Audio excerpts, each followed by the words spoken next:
Hello and welcome to the Quit Vaping Challenge. My name's Lili Busby. Vaping is promoted as a safe and healthy way to stop smoking, but there's so many people out there who vape who have never smoked a day in their life.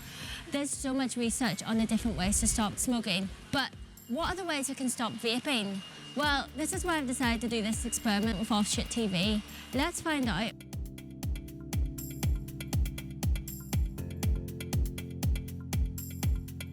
We have 3 subjects. Subject 1 will be hypnotised.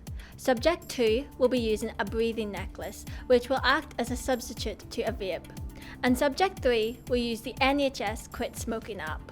Let's see how they get on. This is Ben, Subject 1. He will be hypnotised by Lisa. Lisa is a hypnotherapist based in Lisbon and has given people hypnosis to help them quit smoking.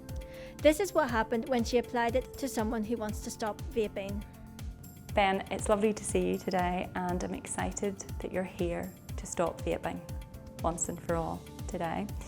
So as you know, when we go into your hypnosis, so you go into your hypnosis, you're fully in control.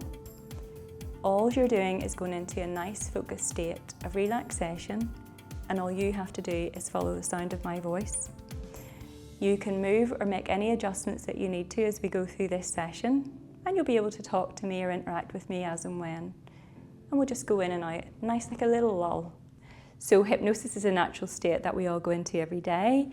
For example, when you daydream, or maybe you're watching something on TV or playing a computer game. So it's a natural state where your brainwaves are just going a little bit slower. And you can imagine that in the back of your mind is like a computer, and we have programs running subconsciously. So when somebody has the addiction of vaping or smoking or whatever that addiction is, it's like a little program that's difficult to change.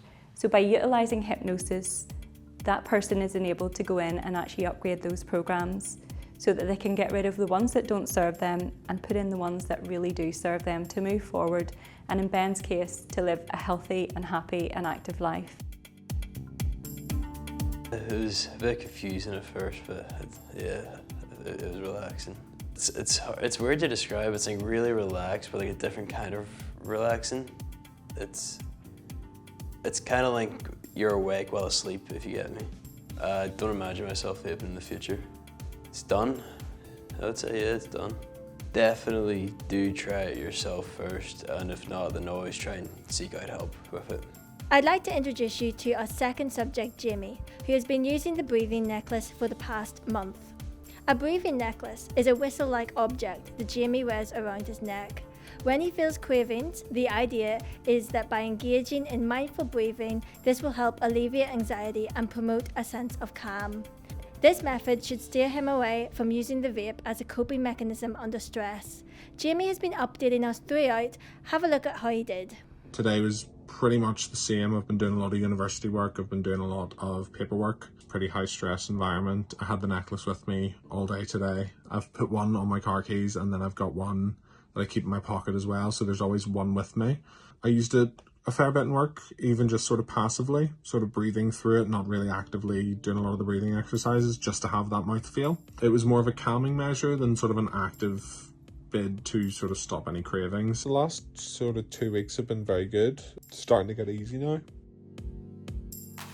Difficult to start off with, and then I built the habit and really got comfortable with it towards the end. I wouldn't say that it almost fixed it 100%. Well, it started to build the habit of going for the necklace rather than wanting to sort of vape and stuff. I was moulding the way I was thinking about sort of having like a vape whenever I was stressed. The flavour is the one thing that you sort of miss, almost that mouthfeel as well.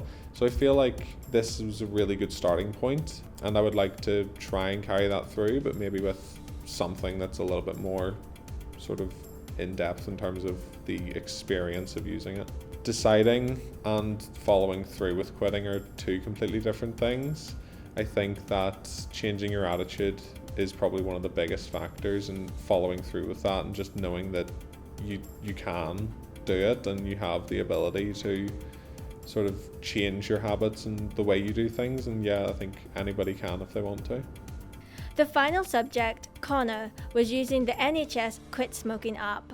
This is a 28-day program which provides practical support, encouragement and tailored clinical advice. It's designed for smokers, of course, but we wanted to see if it would work for someone who vapes. This is how Conor got on.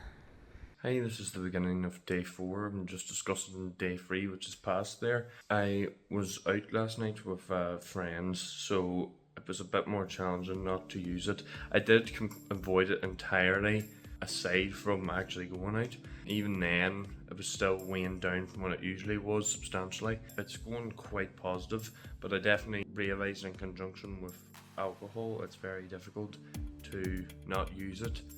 Hello, this is day 4 of week 2. I must admit I'm struggling to remove it completely from my day-to-day lifestyle. I have weighed down significantly to the point where it's nearly only a few puffs a day, you know, on like 1 or 2 occasions, which is a significant decrease from what I was doing beforehand. It was used very sparingly, like within, you could count the amount of times I've used it on 2 hands, you know. That's the takeaway. I have weighed down substantially. I feel a lot better for it. I feel like I have more lung capacity, you know, I can like breathe easier, if that makes sense. But definitely on the right track to wind down.